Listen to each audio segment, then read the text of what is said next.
9 former champions, the most ever. At 47, 32 years after coming to this country from Italy, Mario Andretti sits on the pole for the first time in 2 decades. His Lola Chevrolet, clearly the fastest car in the field. Next to Mario, Bobby Rahal puts aside his golf clubs for the day and tries to become the first back-to-back winner here since Al Unser Sr. in 1971. Rick Mears got married last November. That was no upset, but the appearance of his year-old Mark Chevy on the front row was a qualifying surprise. He tries to become the 8th three-time winner. The only 4-time champion has yet to go out to pasture with his racehorses, but A.J. Foyt's practice crash appears to have dimmed his chances of moving up from the inside of row 2. Katie Guerrero is a favorite of Wife Watches in the Garage. Today, her husband Roberto starts 5th. One of the favorites to win the race. 53-year-old Dick Simon, driver, owner, teacher of younger drivers, oldest man in the race. He's never made the top 10. Harry Lyondike is beginning to prove he has more than just European style. His position inside row 3 may give him an early shot at the lead. It's been 6 years since Johnny Rutherford has flown as high at the start as he will today. The 3-time champ is in the center of row 3. Outside of him, recent father Michael Andretti tries to keep alive a streak which has produced 3 top 10 finishes in 3 previous Indy appearances. Row 4 features 2 rookies, Ludwig Heimroth and Jeff McPherson, flanking veteran Rich Vogler. In row 5, 3 veterans who've never won, Scott Brayton, Jeff Brabham, and for his 16th try, Gary Bettenhausen. Danny Sullivan has had another busy month. Talk shows, interviews, even a soap opera gig. He'll race in another year-old Penske car inside row 6. Next to Sullivan, rookie Fabrizio Barbazza, one of 9 foreign-born drivers. Outside, 50-year-old Gordon Johncock, out of retirement with his first car since '84.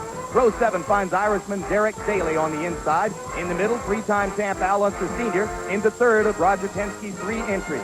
And after 2 practice crashes, Tom Sneva on the outside. Al Unser Jr. is continuing the race's most glorious family tradition inside row 8. He hasn't won yet. Rookie Randy Lewis brings a sports car racing background to the big show.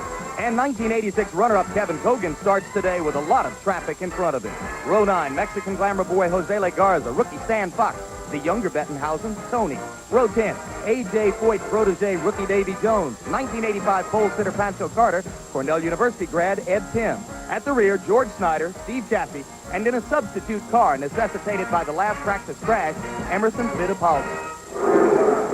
And as we come back live on the second of the 2 parade laps, the lead pace car, the one most important, actually the third one in the line, is being driven by the noted car builder Carroll Shelby, who now works for Chrysler. In one of the cars, his boss, Chief Executive Officer Lee A. Iacocca of Chrysler, perhaps the best-known business executive in the country today. Joe Cloutier, the president of the Indianapolis Motor Speedway, is driving one of the pace cars, and in that car, riding with him, Mary Holman George, one of the principal owners of the track, daughter of Tony Holman, the impresario of this track for so long after it was bought by the Holman family in 1945. Quickly now, a final word from our 2 pit reporters. First, Jack Arute.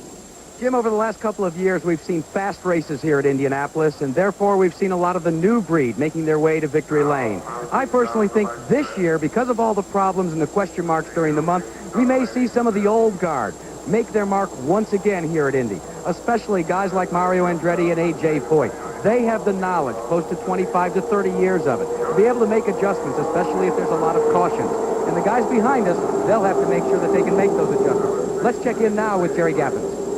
Jack Arute, you talk about the men behind us, 33-5th behind us. Their work is done in preparation. The drivers and machines, it's up to them on the track now. We'll be here to cover the pit story throughout the afternoon. And as far as the race winner, Jim Lampley, I like the combination of Bobby Rahal, the Lola, and the Cosworth. Back upstairs to you. All right, thank you very much, Jack and Jerry. We look forward to hearing from you all day. And now the drivers come around turn 4 and get ready to go on the pace lap, the last lap that precedes the start of the race.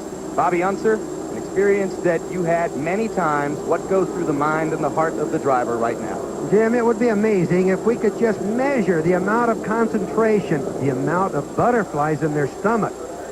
It's just awesome, the amount of concentration that's going on, and the guys are really trying not to notice the crowds, not pay attention to anything, and most important, act themselves. Try to act normal.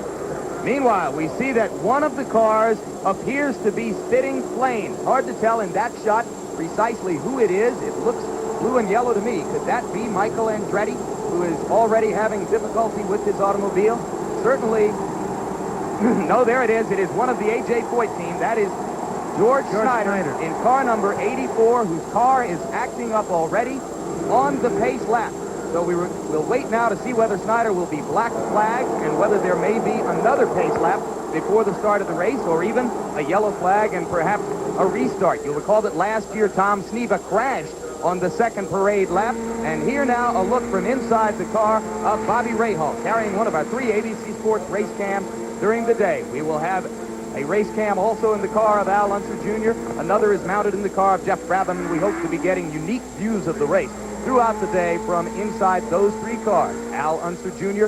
back a little bit in the field. You can see the cars in front of him. They wiggle back and forth on the track like that merely to heat up the tires and get the tires into the best possible condition for racing. And